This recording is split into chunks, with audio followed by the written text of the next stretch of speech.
Hi, everybody. This is What is the Constitution by Patricia Brennan DeMuth. This is Lesson 6, Virginia Has a Plan. We're going to read the chapter now. So if you've got a copy of your book, you should grab it so that it's a little easier to perhaps look in your book and make sure that your brain is engaged. So let's get started.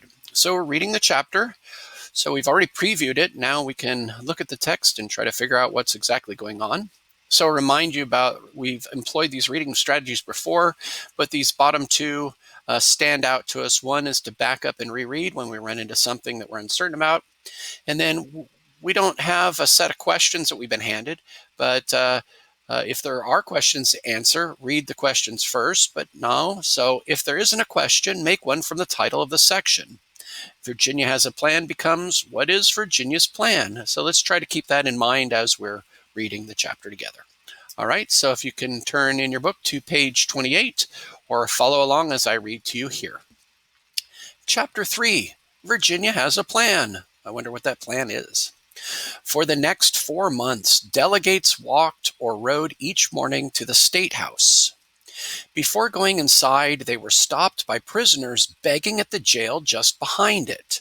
The prisoners would push their caps out the windows on long begging poles and insult any man who didn't drop in coins. So that's what's going on here. So these must be the prisoners over on this side, and they're trying to get money from these well-dressed people who are passing by. The scene inside the grand 2-story brick building was more serene. Serene, if you're not familiar with that word, serene means tranquil, means calm. So they're trying to get us to see this out here. This had been kind of a loud, noisy scene as these people are walking by. These people are shouting at them and talking to them. And so now you come in here and it's quiet and people are more undisturbed. The delegates met in the East Room. It was 40 feet square with a looming ceiling 20 feet high. Tall windows and 2 marble fireplaces graced the sides. Scattered about the room were tables covered in smooth green felt. James Madison always seated himself at the front of the room, the prime spot to hear everything that was said. He'd decided to write down everything discussed in the debates. For the rest of the convention, he furiously scribbled notes, dipping his quill pen in and out of ink all day long. Aha, so that's what's going on here. We've been seeing these pictures of people holding feathers. This is a quill pen. So a quill pen is really a feather where it's been cut down at the tip. And there's, if you don't know, feathers, there's a hollow part to the feather. And so this hollow part, if you dip it in this, presumably this is a bottle of ink, then some of that ink gets drawn up into the hollow part, and then you can use it to write with. At night in his room at an inn, he carefully rewrote them. Wait. Gonna go back and reread that. He decided to write down everything discussed in the debates. So he's taking notes. Okay, got that. For the rest of the convention, he furiously scribbled notes, dipping his quill pen in and out of ink all day long. At night in his room at an inn, he carefully rewrote them. His important record of events became a treasure to historians. It's a special look into the framers' minds and what happened day by day. So remember, framers is a vocabulary word that was introduced to us earlier in the book. Framers are the people, they're the planners, they're the people that are creating the Constitution. The convention's first order of business was to elect a chairman. Every single delegate voted for George Washington.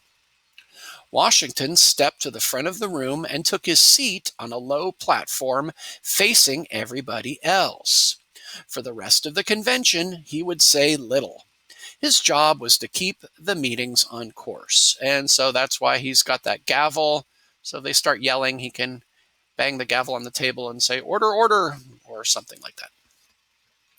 Next, the delegates set 2 important rules for themselves. First, they decided to keep their meetings secret.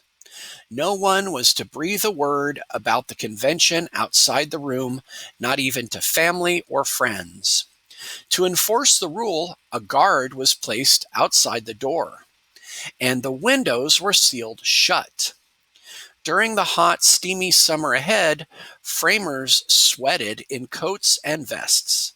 The New England gentlemen wearing wool suffered the most. Still, the windows stayed closed. Why all the secrecy? The delegates wanted to speak their minds freely without worrying about anything landing in newspapers. Second, because they told us there were two rules, so one was keeping things secret, and the second rule, the delegates set a rule that allowed them to change their minds on issues after a first vote.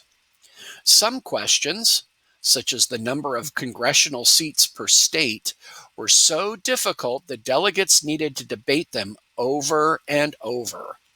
After each debate, a vote was taken to see where everyone stood. But the votes weren't final. This system kept delegates from leaving the convention when their side lost a vote. At different times, more than half the men threatened to walk out. By sticking around, a man might still persuade others to his way of thinking and win the next vote. The real work of creating a new government began on the fourth day. James Madison had already written up a plan. He figured that the first one introduced would get the most attention. And he was right. So I wonder if this is the Virginia plan that we've been hearing about. Madison's voice was quiet and squeaky. So Madison asked another delegate from Virginia, Edmund Randolph, oh, here he is right here, to deliver the plan. Randolph was Virginia's tall, young governor. From then on, Madison's ideas became known as the Virginia Plan. Aha! So Madison's ideas about government became the Virginia Plan. The Virginia Plan called for three branches of government: legislative, executive, and judicial. So when we see when an author changes into italics, so here we can see this word and executive and judicial, these are all in italics.